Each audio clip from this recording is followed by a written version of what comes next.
নমস্কার বন্ধুরা, আশা করি আপনারা সবাই খুব ভালো আছেন। আজকের ভিডিওটি আমাদের সবার জন্য ভীষণ গুরুত্বপূর্ণ, কারণ আমরা বা আমাদের পরিবারের কেউ না কেউ প্রায় প্রতিদিনই একটা অস্বস্তিকর সমস্যার মুখোমুখি হই।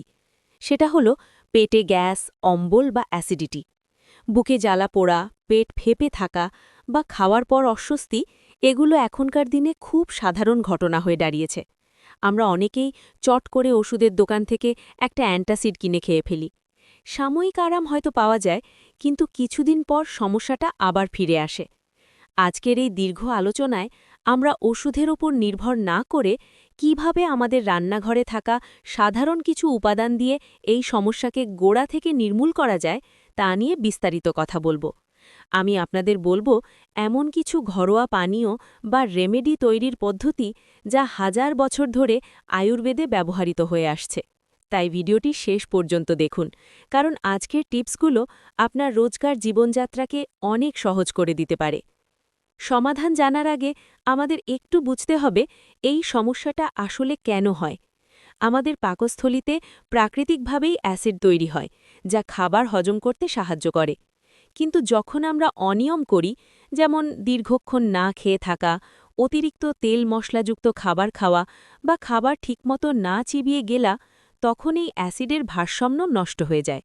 এছাড়া স্ট্রেস বা মানসিক চাপ এবং পর্যাপ্ত ঘুমের অভাবও অ্যাসিডিটির বড় কারণ। আমরা অনেকেই জানি না যে খাওয়ার পরপরে শুয়ে পড়া বা জল পান করাও গ্যাস তৈরির জন্য দায়ী।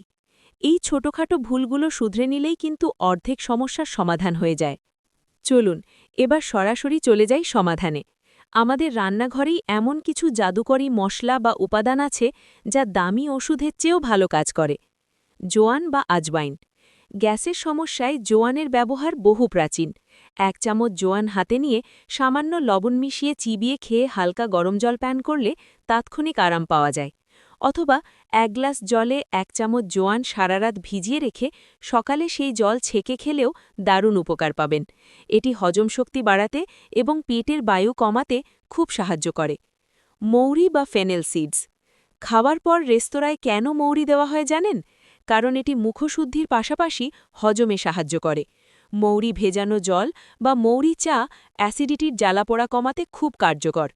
1 গ্লাস জলে 1 চামচ মৌরি ফুটিয়ে অর্ধেক করে নিন, তারপর সেই জলটি উষ্ণ অবস্থায় পান করুন। দেখবেন পেটের ফোলা ভাব বা জ্বালা নিমেষেই কমে গেছে। আদা। আদা হল প্রাকৃতিক প্রদাহনাশক। পেটে গ্যাস হলে 1 টুকরো আদা লবণ দিয়ে চিবিয়ে খেতে পারেন। অথবা আদা থেতো করে জলে ফুটিয়ে সেই জলটি চায়ের মতো চুমুক দিয়ে পান করুন। এটি পেটের ভেতরের প্রদাহ কমায় এবং বমি বমি ভাব দূর করতে সাহায্য করে। লবঙ্গ ও এলাচ। লবঙ্গ পাকস্থলীর অ্যাসিড নিঃসরণ বাড়াতে সাহায্য করে, যা হজমে সহায়তা করে। 2টি লবঙ্গ বা 1টি এলাচ মুখে রেখে চুষে খেলে অ্যাসিডিটির তীব্র ভাব কমে যায়। ঠান্ডা দুধ। যাদের ল্যাকটোজে সমস্যা নেই তাদের জন্য ক্যালসিয়াম সমৃদ্ধ ঠান্ডা দুধ খুব ভালো অ্যান্টাসিড হিসেবে কাজ করে। এটি পাকস্থলীর অতিরিক্ত অ্যাসিড শোষণ করে নেয় এবং জ্বালাপোড়া কমায়। তবে মনে রাখবেন, দুধে চিনি মেশাবেন না। বন্ধুরা, শুধু ঘরোয়া টোটকা ব্যবহার করলেই হবে না, এর সাথে আমাদের কিছু অভ্যেসও বদলাতে হবে। এই অংশটি খুব মন দিয়ে শুনুন। খাবার চিবিয়ে খাওয়া। খাবার খাওয়ার সময় তাড়াহুড়ো করবেন না। প্রতিটি গ্রাস অন্তত 15-20 বার চিবিয়ে খান। এতে হজম প্রক্রিয়া মুখ থেকেই শুরু হয় এবং পেটের উপর চাপ কমে। জলের সঠিক ব্যবহার।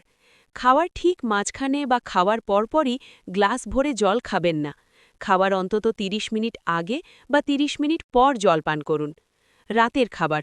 ঘুমানোর অন্তত 2-3 ঘন্টা আগে রাতের খাবার শেষ করুন। খেয়েই বিছানায় শুয়ে পড়লে অ্যাসিড উপরের দিকে উঠে আসে, যা বুক জ্বালাপোড়ার সৃষ্টি করে। পোশাক। খুব আঁটসাঁট পোশাক, বিশেষ করে পেটের কাছে টাইট বেল্ট পরা এড়িয়ে চলুন। এতে পাকস্থলীতে অযথা চাপ পড়ে। বন্ধুরা, শরীর সুস্থ থাকলে মনও ভালো থাকে। এই ছোট ছোট নিয়মগুলো মেনে চললে এবং ঘরোয়া উপাদানগুলো সঠিক সময় ব্যবহার করলে বিশ্বাস করুন, গ্যাস অ্যাসিডিটির সমস্যা আপনাকে আর ভোগাবে না। আজ থেকেই এই টিপসগুলোর মধ্যে যে কোনো একটি বা দুটি আপনার জীবনে প্রয়োগ করে দেখুন। আর হ্যাঁ, যদি আপনার সমস্যা দীর্ঘদিনের হয় বা খুব তীব্র হয় তাহলে অবশ্যই চিকিৎসকের পরামর্শ নেবেন। ভিডিওটি যদি আপনাদের উপকারে আসে তাহলে লাইক করতে ভুলবেন না এবং কমেন্ট করে জানান কোন উপায়টি আপনার সবচেয়ে ভালো লেগেছে। নিজের শরীরের যত্ন নিন, সুস্থ থাকুন। দেখা হবে পরের ভিডিওতে। নমস্কার।